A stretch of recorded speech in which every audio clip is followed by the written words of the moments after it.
दोस्तों नमस्कार। आज की इस वर्चुअल क्लास परियोजना में विज्ञान की कक्षा 10वीं की में हम आपका एक बार फिर स्वागत करते हैं। मैं हूं सुश्री विनया एकबोटे।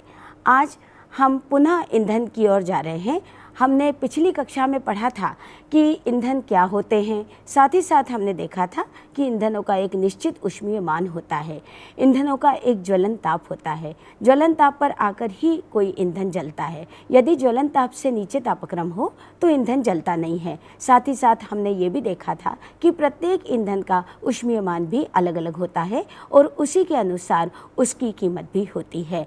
आज हम जिस बारे में चर्चा करने जा रहे हैं, ये चर्चा है ईंधन के दहन की। हाँ बच्चों, जब कोई ईंधन जलता है तो उसके जलने से प्रकाश भी निकलता है, ऊष्मा भी निकलती है, परंतु ईंधन में और भी कई चीज़ों की आवश्यकता होती है। ईंधन से कई प्रकार के प्रदूषण भी फैलने लगते हैं। जब कोई चीज़ जलाई जाती है तो वायुमंडल में कार्बन डाइऑक्साइड, सल्फर डाइऑक्साइड गैसें निकलती हैं जो कि वायु को प्रदूषित भी कर देती हैं।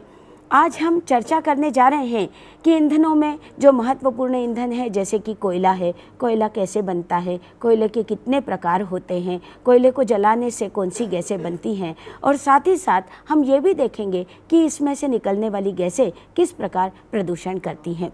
आज मेरे साथ विषय विशेषज्ञ के रूप में हैं श्रीमती संगीता अग्रवाल, जो कि रसायन शास्त्र की व्याख्याता हैं। तो हम संगीता जी से आग्रह करते हैं कि वो हमें ईंधनों के दहन के बारे में समुचित ज्ञान दें। संगीता जी। जी विनया जी, जैसा कि विनया जी ने बताया कि ईंधन के दहन से बहुत सारा ताप और ऊष्मा हमें प्राप्त होती है और साथ ही उसमें से कुछ हानिकारक गैसें भी निकलती हैं। तो आइए हम विस्तार से चर्चा करें ईंधन के दहन के बारे में। दहन या जलना यह एक रासायनिक क्रिया है जिसमें ईंधन या पदार्थ ऑक्सीजन की उपस्थिति में जलकर प्रकाश एवं ऊष्मा उत्पन्न करता है और वही प्रकाश और ऊष्मा का हम अपने घरेलू कार्यों में और विभिन्न कार्यों में उपयोग करते हैं। आइए स्लाइड पर देखें। आप चाहें तो दहन की परिभाषा भी नोट कर सकते हैं।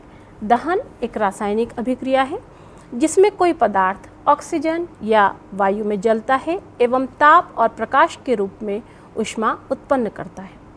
जैसे लकड़ी, कोयला, फास्फोरस, पेट्रोलियम, प्राकृतिक गैस आदि के दहन के लिए ऑक्सीजन आवश्यक है।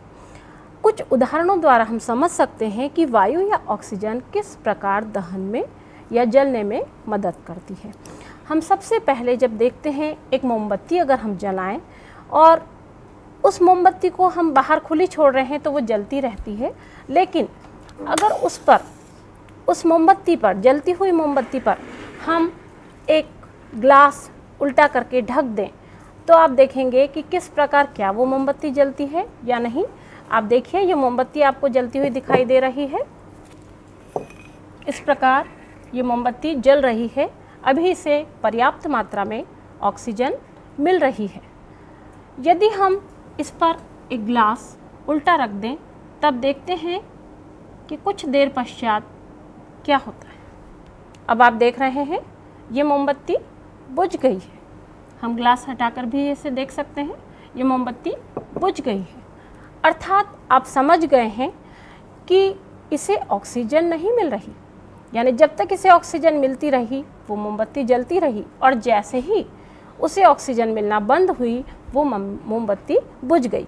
इसे हम एक चित्र द्वारा भी बहुत अच्छे से समझ सकते हैं। जो हमने अभी प्रयोग किया, ये जलती हुई मोमबत्ती आप देख रहे हैं, ये इसकी ज्वाला दिखाई दे रही है और साथ ही इधर ये मोमबत्ती देखिए, इस पर हमने एक बेल जार ढका है, वो भी एक ग्लास कांच का ही बना एक बर्तन है जिसे उल्टा करके ढक दिया जाता है। यहाँ आपको कोई ज्वाला दिखाई नहीं दे रही, अर्थात ऑक्सीजन की अनुपस्थिति में मोमबत्ती बुझ जाती है, जिससे सिद्ध होता है कि दहन के लिए ऑक्सीजन अत्यंत आवश्यक है। जैसा कि संगीता जी ने अभी आपको बताया और बहुत अच्छे प्रयोग के द्वारा बताया कि जब किसी भी पदार्थ का दहन होता है तो उसे दहन में सहायक के रूप में ऑक्सीजन लगती है। बच्चों, आपने भी देखा होगा कि यदि चूल्हा जल रहा हो तो कहीं से यदि हवा आने लगे तो वो और तेज़ी से जलने लगता है। इसका कारण यही है कि ऑक्सीजन पर्याप्त मात्रा में मिलती है। हम अब जानते हैं कि दहन के क्या कई अलग अलग प्रकार भी होते हैं। संगीता जी हमें बताएंगी कि दहन और भी कई तरह से होता है और उनके कितने प्रकार होते हैं। जी हाँ, दहन मुख्य रूप से 3 प्रकार के होते हैं। एक मंद दहन, दूसरा तीव्र दहन और तीसरा स्वतः दहन। मंद दहन यानी जो बहुत धीरे धीरे जो पदार्थ जलते हैं उन्हें हम मंद दहन कहते हैं, जैसे कोयले का जलना, लकड़ी का जलना आदि। तीव्र दहन में तुरंत कोई पदार्थ जल जाता है, जैसे केरोसिन, पेट्रोल आदि। ये पदार्थ जल्दी जल्दी जलते हैं, लेकिन साथ ही कुछ पदार्थ ऐसे होते हैं जो कमरे के तापक्रम पर स्वतः ही जलने लगते हैं, जैसे सोडियम, पोटेशियम। आपने सुना होगा, और यदि नहीं भी सुना है तो हम आपकी जानकारी के लिए बता दें कि सोडियम को यदि हम वायु में रखते हैं, खुला छोड़ते हैं, तो वो अपने आप जलने लगता है तेज़ी से, बिना जलाए ही। यानी हमें उसे जलाने के लिए किसी माचिस की तीली की आवश्यकता नहीं पड़ती, वो अपने आप ही जलने लगता है। इसी प्रकार पोटेशियम भी। तो ये कुछ पदार्थ जो खुद ही जलते हैं वो स्वतः दहन के अंतर्गत आते हैं, और ये पदार्थ काफ़ी हमारे इस दृष्टि से भी विस्फोटक हो सकते हैं कि मतलब बिना जलाए ही हवा में जल रहे हैं, तो बहुत ही खतरनाक भी हो सकते हैं। इसलिए इन्हें हमें बहुत ध्यान से रखना पड़ता है, जैसे हम सोडियम को मिट्टी के तेल में ही रखते हैं। जैसा कि संगीता जी ने भी आपको बताया कि दहन के कई प्रकार होते हैं। मंद दहन होता है, उसके साथ साथ तीव्र दहन होता है, और कुछ पदार्थ स्वतः दहन भी करते हैं। मंद दहन यानी आप जब लकड़ी को जलाते हैं तो लकड़ी धीरे धीरे जलती रहती है, और ये मंद दहन कहलाता है। जितनी ज़्यादा ऑक्सीजन मिलती है उतनी ही तेज़ी से दहन होता है। कुछ पदार्थ ऐसे होते हैं जो बड़ी तीव्रता से जलते हैं। आपने देखा होगा कि जब हम गैस सिलेंडर से निकलने वाली गैस को गैस चूल्हे में जलाते हैं तो वो बहुत तीव्रता से आग पकड़ लेती है। कभी कभी कई एक्सीडेंट भी इस तरह से हो जाते हैं, या कई दुर्घटनाएं भी हो जाती हैं उसके तीव्र दहन के कारण। कई प्रकार स्वतः दहन भी होता है, जहाँ पर पदार्थ अपने आप जलने लगते हैं, और गर्मी के दिनों में देखा जाता है कि जब ज्वलन ताप बढ़ जाता है तो पदार्थ अपने आप भी जलने लगते हैं। इस प्रकार दहन के कई प्रकार होते हैं, मंद दहन, तीव्र दहन और स्वतः दहन। कई बार हम ये देखते हैं कि यदि ऑक्सीजन न मिले तो दहन पूर्ण नहीं हो पाता है, या दहन अपूर्ण रह जाता है। मैं संगीता जी से आग्रह करूंगी कि वो हमें इस बारे में भी बताएं कि दहन अपूर्ण कब रह जाता है। बच्चों, मैं चाहूँगी कि अपूर्ण दहन से पहले आप चाहें तो ये परिभाषाएं नोट कर लीजिए। स्लाइड में आपको उसके माध्यम से दिखाया जा रहा है, स्लाइड के माध्यम से ये डेफिनेशंस आप नोट कर सकते हैं। मंद दहन ऐसा दहन जो कि धीमी गति से होता है, जैसे मोमबत्ती का जलना, लकड़ी का जलना। मंद दहन में पदार्थ का कुछ भाग पूर्ण रूप से नहीं जल पाता। जैसा कि विनया जी ने बताया कि अपूर्ण दहन की जो बात है कि पदार्थ पूर्ण रूप से नहीं जल पाता, ये ऑक्सीजन की कमी से भी हो सकता है, और साथ ही ईंधन पर भी निर्भर करता है कि हम कौन सा ईंधन इस्तेमाल कर रहे हैं। तीव्र दहन में पदार्थ कुछ समय में ही तुरंत जल जाता है और अधिक मात्रा में प्रकाश तथा ऊष्मा उत्पन्न करता है। स्वतः दहन, जैसा कि बताया गया कि इस तरह के पदार्थों को जलाने के लिए किसी माचिस की तीली की आवश्यकता नहीं पड़ती। अपूर्ण दहन, अधिकांश ईंधनों में कार्बन की मात्रा अत्यधिक होती है। जब ईंधन पूर्ण रूप से नहीं जल पाता तो उसे हम अपूर्ण दहन कहते हैं। अपूर्ण दहन के फलस्वरूप आप पिछली कक्षाओं में भी पढ़ चुके हैं, वायु प्रदूषण के अंतर्गत हमने पढ़ाया था कि जब भी डीजल या पेट्रोल ये वाहनों में जलाए जाते हैं तो इनका अपूर्ण दहन होता है, और उसमें से हानिकारक विषैली गैसें निकलती है, जो कि carbon monoxide, sulphur dioxide, nitrogen के ऑक्साइड हो सकते हैं। और ये अपूर्ण दहन जब भी होता है, कोयला, लकड़ी आदि जलाने पर भी ये विषैली गैसें और साथ में हानिकारक धुआं भी निकलता है, जो कि पर्यावरण को प्रदूषित करता है। इस प्रकार आपने देखा विनया जी कि अपूर्ण दहन से हमें किस तरह से हानिकारक पदार्थ हमारे वायुमंडल में हमें प्राप्त होते हैं। संगीता जी ने अभी आपको बताया कि जब पदार्थ जलते हैं तो कई बार ये दहन अपूर्ण रह जाता है। आपने भी देखा होगा कि जब अपूर्ण दहन होता है तो कई प्रकार की गैसें निकलती हैं। इसका हम बहुत अच्छा उदाहरण देखते हैं कि जब चूल्हे में लकड़ियाँ जलाई जाती हैं या गैस जब चलाई जाती है तो पूरी तरह से वायु ना मिले या उसके छेद बंद हों तो एक लाल रंग की ज्वाला निकलती है, और लाल रंग की ज्वाला के साथ कुछ कार्बन के कण भी निकलते हैं। साथ ही साथ जब हम बर्तनों को ऐसे चूल्हे पे रखते हैं तो ये कार्बन के कण उसके ऊपर चारों ओर लग जाते हैं और बर्तन काला होने लगता है। ये बर्तन जो काला होता है ये इस बात का संकेत है कि अपूर्ण दहन हो रहा है।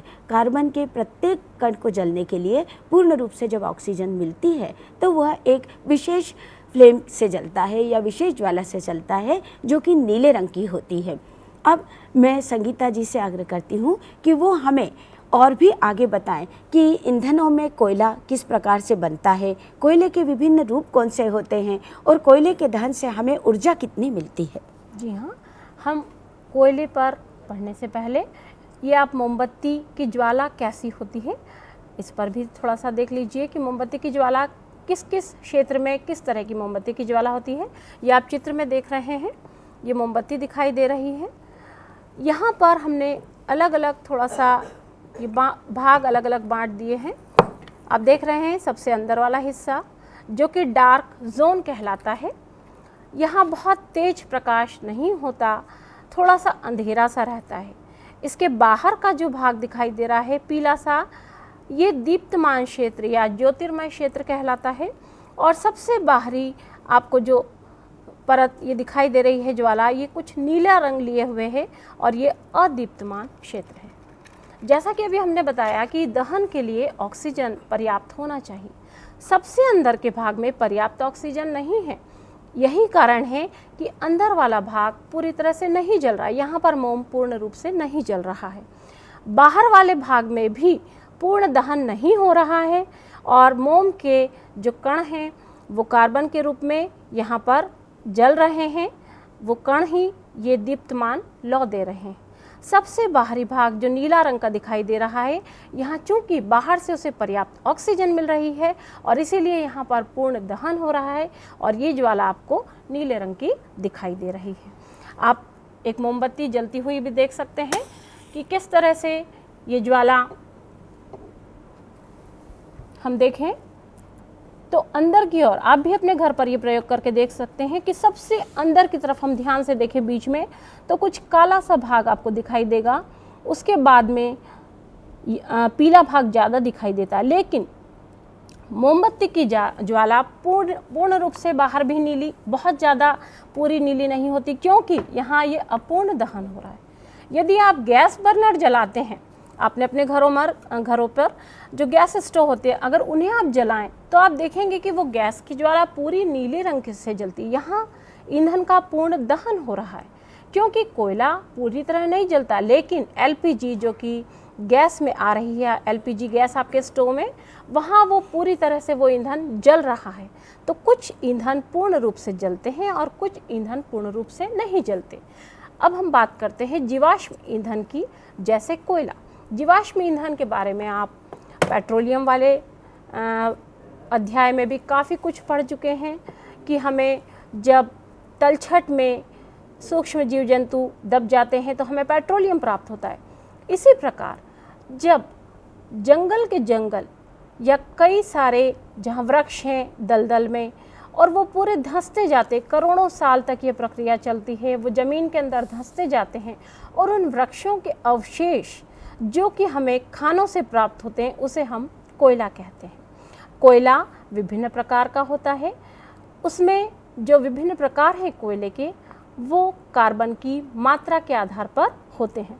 आइए स्लाइड में हम देखें कि किस प्रकार कौन कौन सा कोयला पाया जाता है। इसमें मुख्य रूप से है सबसे पहले पिट, दूसरा लिग्नाइट, तीसरा कोयला बिटुमिनस, चौथा एंथ्रासाइट और एक और प्रकार होता है ग्रेफाइट कोयला या सुपर एंथ्रासाइट कोयला। तो आप स्लाइड में देख रहे हैं कोयले के भंडार उन वृक्षों के अवशेष हैं जो लगभग 300 करोड़ वर्ष पहले पृथ्वी के विशाल उथले दलदलों में पाए जाते थे। धीरे धीरे ये दलदल पृथ्वी के अंदर धंसते चले गए और यही भंडार कोयले की खान कहलाने लगी। भारत में कोयला बिहार, उड़ीसा, मध्य प्रदेश और पश्चिम बंगाल, ये 4 जगहों पर ज़्यादा पाया जाता है। अब आप कोयले के प्रकार देखिए। पिट कोयला, सबसे पहले जो पहली अवस्था है कोयले की वो है पिट कोयला। पिट कोयला वनस्पति पदार्थ से, यानी जो भी वृक्ष दबे हैं ज़मीन में, उससे कोल में परिवर्तन, कोल यहाँ कोयले को ही कहा गया है, कोल में परिवर्तन की यह पहली अवस्था है। इसमें कार्बन लगभग 55%, ऑक्सीजन 32%, हाइड्रोजन 7%, नाइट्रोजन 2% तथा राख 4% होती है। यह जलने पर अधिक धुआं नहीं देता और इसका ऊष्मीय मान 3500 किलो कैलोरी प्रति किलोग्राम होता है। ये आपको जानकारी के लिए इतनी बातें बताई गई है, लेकिन मुख्य बात आपके लिए है कि कोयले का प्रकार, उसका नाम और साथ ही उसमें कार्बन का प्रतिशत कितना है। तो आपको कम से कम कोयले का प्रकार, उसका नाम और कार्बन की प्रतिशत मात्रा ये जरूर याद रखनी चाहिए, क्योंकि परीक्षा में भी कई बार इसे पूछा जाता है। दूसरे नंबर का कोयला लिग्नाइट या भूरा कोयला है। ये थोड़ा ज़्यादा सघन होता है, उस कोयले की अपेक्षा इसमें सघनता या घनत्व उसका ज़्यादा होता है और इसमें कार्बन 60% होता है। इसी प्रकार अन्य पदार्थ इसमें ऑक्सीजन, हाइड्रोजन, नमी आदि होते हैं और इसका ऊष्मीयमान 5000 किलो कैलोरी प्रति किलोग्राम है। तीसरा प्रकार का कोयला बिटुमिनस कोयला है, नर्म कोयला होता है। इसमें देखिए आप, जैसे जैसे हम आगे बढ़ते जा रहे हैं कार्बन का परसेंटेज इसमें बढ़ते जा रहा है। ये काफ़ी चमकदार गहरे काले रंग का और इसमें 70% कार्बन होता है और ये पदार्थ आसानी से जल जाते हैं। चौथा एंथ्रासाइट कोयला। एंथ्रासाइट काले रंग का कड़ा और भंगुर कोयला होता है और इसे हम जब तोड़ते हैं तो उस पर धातुओं जैसी चमक होती है। इसे कठोर कोयला भी कहते हैं। ये बहुत धीरे धीरे उच्च ताप पर जलता है। इसमें खासियत ये है कि ये धुआं बिल्कुल भी नहीं छोड़ता है, बहुत कम मात्रा में ये धुआं छोड़ता है। इसमें कार्बन की काफ़ी ज़्यादा मात्रा है, 87%, और इसका ऊष्मीय मान भी बहुत ज़्यादा है, 86 किलो कैलोरी प्रति किलोग्राम। एंथ्रासाइट के ही बाद एक और जो सबसे उत्कृष्ट कोयला है, शायद आपकी पुस्तक में इतना इसके बारे में नहीं भी दिया गया हो, सबसे उत्कृष्ट और शुद्ध ग्रेड का कोयला है और इसमें 98% ठोस कार्बन होता है। सबसे अधिक मात्रा में इसमें कार्बन होता है और बहुत ही उच्च ताप पर जलता है। इसे आमतौर पर उपयोग में नहीं लाया जाता है, बहुत ही विशिष्ट प्रयोजनों के लिए इस कोयले को उपयोग किया जाता है। इस प्रकार आपने देखा कि कोयला हमें खानों से कैसे प्राप्त होता है, हमारे देश में कोयला कहाँ कहाँ प्राप्त होता है और साथ ही हमारे मध्य प्रदेश में सीधी और शहडोल ज़िले में कोयला काफ़ी मात्रा में मिलता है। यहाँ पर सीधी में सिंगरौली जो कोयला की खदानें हैं वहाँ पर पाया जाता है और शहडोल में भी, और विभिन्न प्रकार आपने कोयले के देखे कि किस प्रकार ये कौन कौन से इसमें कार्बन की मात्रा होती है। जैसा कि संगीता जी ने अभी आपको बताया कि कोयला कई प्रकार का होता है, जिसमें उसका शुद्ध रूप एंथ्रेसाइट माना जाता है और एंथ्रेसाइट से भी एक बहुत अधिक शुद्ध, जिसमें कि 98% कार्बन होता है, उसे ग्रेफाइट कोयला कहा जाता है। ये ग्रेफाइट कोयला जो इतना उत्कृष्ट होता है उसे हम जलाने के लिए काम में नहीं लेते हैं और कोयले के जो विभिन्न प्रकार हैं उनमें कार्बन की मात्रा कम होती है, इसलिए उन्हें जलाने के लिए उपयोग में लाया जाता है। संगीता जी ने ये भी बताया कि कोयला खानों में पाया जाता है। आपको मालूम होगा कि कोयला बहुत नीचे ज़मीन में बनता है और बहुत गहराई में कोयले की खानें पाई जाती हैं। कोयले की खानों में काम करने वाले लोग बहुत नीचे तक जाते हैं और इसलिए उनके जीवन की रक्षा करना बहुत ज़्यादा ज़रूरी होता है। आपने कई बार सुना भी होगा कि कोयले की खानों में कई दुर्घटनाएं भी हो जाती हैं और इन दुर्घटना से बचने के उपाय भी बहुत ज़्यादा हमारे यहाँ पर किए गए हैं। अतः ये ज़रूरी है कि कोयला जो हमें इतनी मुश्किलों से मिलता है या ईंधन जो हमारे लिए बहुत ज़रूरी है, उसे हम बहुत ही सावधानी से उपयोग में लाएं, उसका दुरुपयोग ना करें। अब संगीता जी आपको और आगे कुछ बहुत महत्वपूर्ण बातें बताने जा रही हैं कि ईंधन, कौन से ईंधन बहुत अच्छे होते हैं, आदर्श ईंधन क्या होते हैं, ईंधनों के जलने के लिए कौन कौन सी और बातें आवश्यक हैं, इस बारे में अब हम आगे संगीता जी से चर्चा करते हैं। जी हाँ विनिया जी, अभी हमने कोयले के बारे में पढ़ा, लेकिन अब हम कोयले के ही या कोयले से ही कोई दूसरे पदार्थ जिसे हम ईंधन की तरह इस्तेमाल कर सकते हैं उसके बारे में पढ़ने जा रहे हैं। और जब भी हम कोयले का भंजक आसवन करते हैं तो हमें बहुत सारे उपयोगी पदार्थ प्राप्त होते हैं जो कि ईंधन का कार्य करते हैं। तो आइए हम चित्र में देखें कि कोयले का भंजक आसवन किस प्रकार किया जाता है। इस चित्र में आप दो परख नलियाँ देख रहे हैं, एक क्षैतिज तरह से या ऐसे आड़ी रखी हुई है और दूसरी परख नली खड़ी या वर्टिकल तरह से रखी गई है। ये निकास नली एक इसमें से लगी है और यहाँ पर भी एक समकोण पर मुड़ी हुई नली आपको दिखाई दे रही है जिसका एक भाग इस परख नली में है और एक हिस्सा इसके अंदर है। इन परख नली को हम यहाँ पर गर्म कर रहे हैं, इस परख नली को हम गर्म कर रहे हैं और साथ ही इस परख नली में आपको ये भूरे काले रंग का पदार्थ दिखाई दे रहा है जिसे हम कोयला कहते हैं। ये कोयला यहाँ इस ज्वाला के द्वारा या बर्नर के द्वारा ये गर्म होता है। इसमें शर्त यह है कि यहाँ ऑक्सीजन अनुपस्थित होना चाहिए। चूँकि बंद परख नली है तो यहाँ पर ऑक्सीजन नहीं है। ये कोयला जब जलाया जाता है हवा की अनुपस्थिति में तो इसमें से कुछ गैस या वाष्प निकलती है और ये वाष्प इस नली से होती हुई इस दूसरी परख नली में जाती है। इस परख नली के अंदर हम जल या पानी लेते हैं। जब ये परख नली से गैस निकलती है इस पानी में मिलती है। यहाँ पर आपको एक काले रंग का पदार्थ दिखाई दे रहा है जिसे हम कोल टार कहते हैं। ये कोल टार कोयले से प्राप्त एक अवशेष है। आपको याद होगा कि जब हमने पेट्रोलियम का परिष्करण किया था तब भी हमें अवशेष कई बहुत सारे उत्पाद प्राप्त हुए थे और उसमें एक अवशेष प्राप्त हुआ था जो कि काले रंग का था और हमने उसका उपयोग सड़क आदि बनाने के लिए किया था। तो यहाँ पर इसी प्रकार का जैसे पेट्रोलियम से एक पदार्थ निकला था उसी प्रकार का एक पदार्थ कोल टार निकलता है। और पेट्रोलियम से एक गैस निकली थी जिसे हमने पेट्रोलियम गैस कहा था। ठीक उसी प्रकार चूँकि जीवाश्म ईंधन है कोयला भी, यहाँ पर भी एक गैस निकल रही है जिसे हम कोल गैस कह रहे हैं। कोल का अर्थ है कोयला। तो यहाँ हमें दो प्रमुख ईंधन प्राप्त हो रहे हैं, एक कोल गैस और दूसरा कोल टार। साथ में कुछ मात्रा में अमोनिया भी निकलती है इसमें से, क्योंकि कोयले में नाइट्रोजन भी उपस्थित कुछ मात्रा में होता है यहाँ। तो ये अमोनिया इस पानी में घुलकर अमोनियम हाइड्रोक्साइड बना लेती है।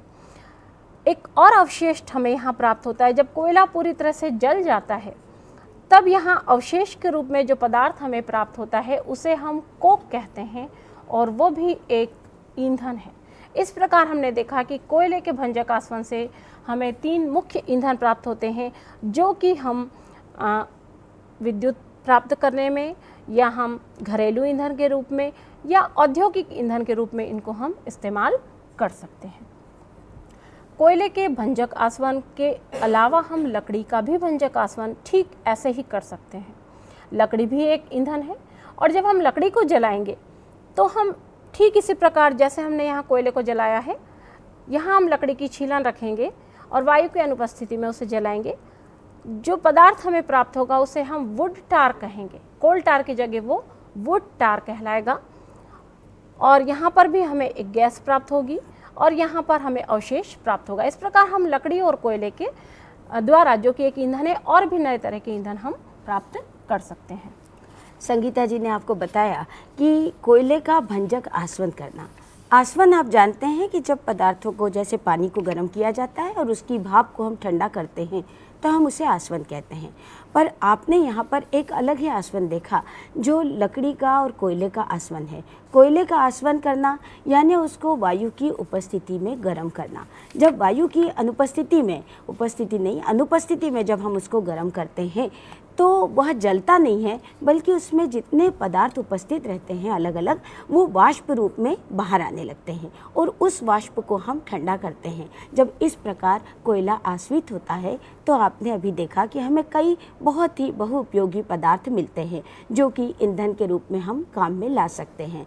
जब लकड़ी को या कोयले को वायु की उपस्थिति में जलाया जाता है तो वो जलकर राख में परिवर्तित हो जाता है, पर वायु की अनुपस्थिति में जलाने पर वो एकदम राख में परिवर्तित नहीं होता है और हमें बहुत ही उपयोगी ईंधन देता है। इस तरह लकड़ी का और कोयले का भंजक आसवन किया जाता है। आइए अब हम और आगे चर्चा करने जा रहे हैं ईंधनों के ही बारे में।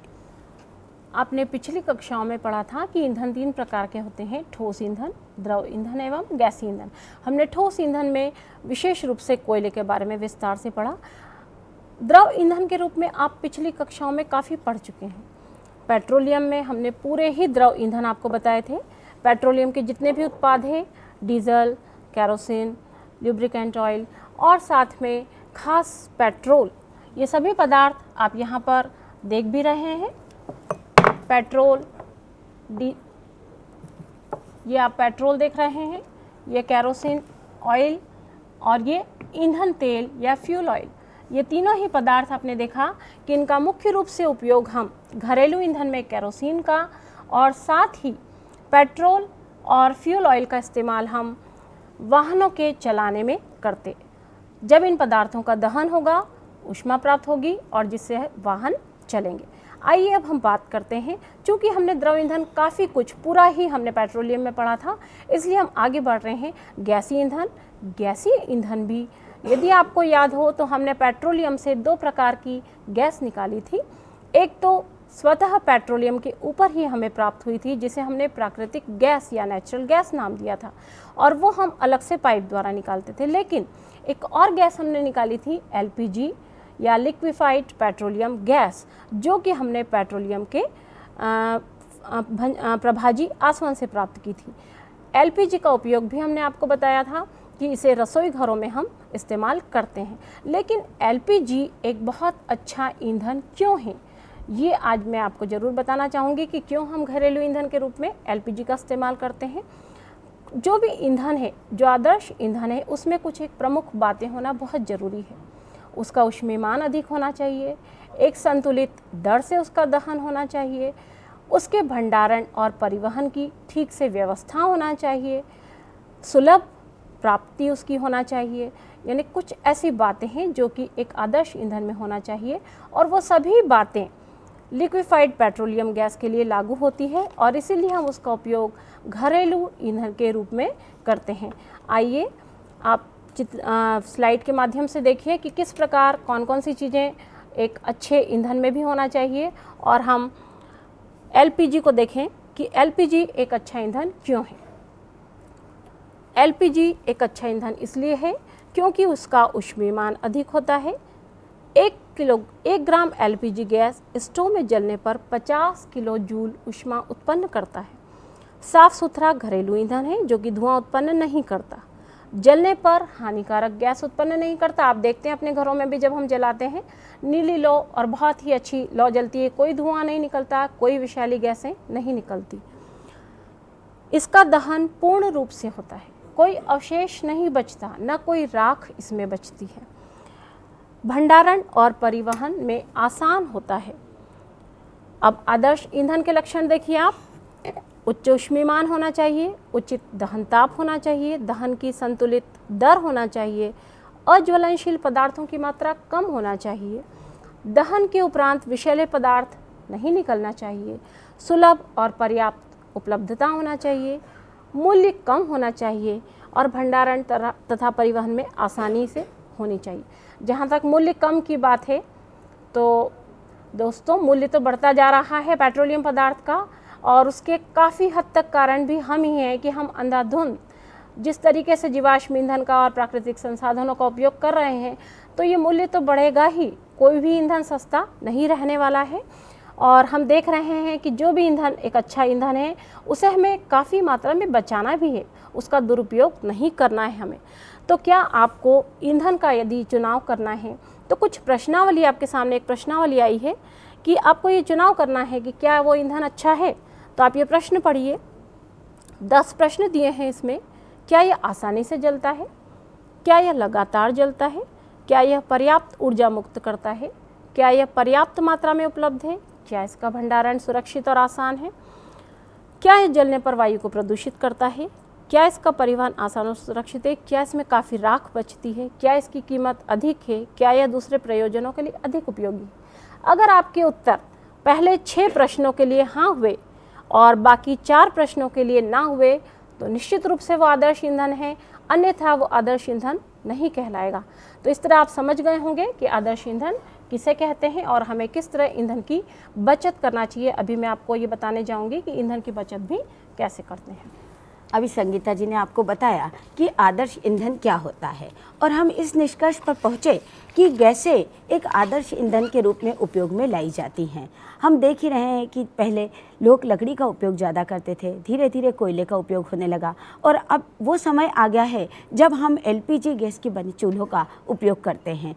शहर से लेकर गाँवों तक ये व्यवस्था हो गई है। लोग अपने घरों में गैस के चूल्हों का उपयोग करने लगे हैं। साथ ही साथ लोग यदि गैस के चूल्हे उपलब्ध न हो तो बायोगैस बनाकर और उसका उपयोग करते हैं। यानी कि गैस वो ईंधन है जो कि एक आदर्श ईंधन के रूप में माना जाता है। उत्कृष्ट ऊर्जा देता है, साथ ही साथ किसी प्रकार का कोई अवशेष नहीं रहता है, प्रदूषण नहीं होता है और कीमत की बात करें तो जितना वो उपयोगी है उसकी तुलना में उसकी कीमत हमें कम लगती है और इसीलिए हम गैस को आदर्श ईंधन कहते हैं। तो बच्चों, अगर हमें बहुत समय तक ये चाहिए कि हमें ईंधन मिलता रहे तो हमें ईंधन का उपयोग भी बहुत संभाल कर करना चाहिए। जो भी ईंधन हम उपयोग में लाते हैं उसे जब आवश्यकता हो तभी उपयोग में लाना चाहिए। ऐसा ना हो कि हम उसे जलता रहने दें और उसे उसकी ओर ध्यान ही ना दें। आइए बच्चों, अब हम आगे बढ़ते हैं कि कई प्रकार के चूल्हे भी होते हैं। संगीता जी आपको बताने जा रही हैं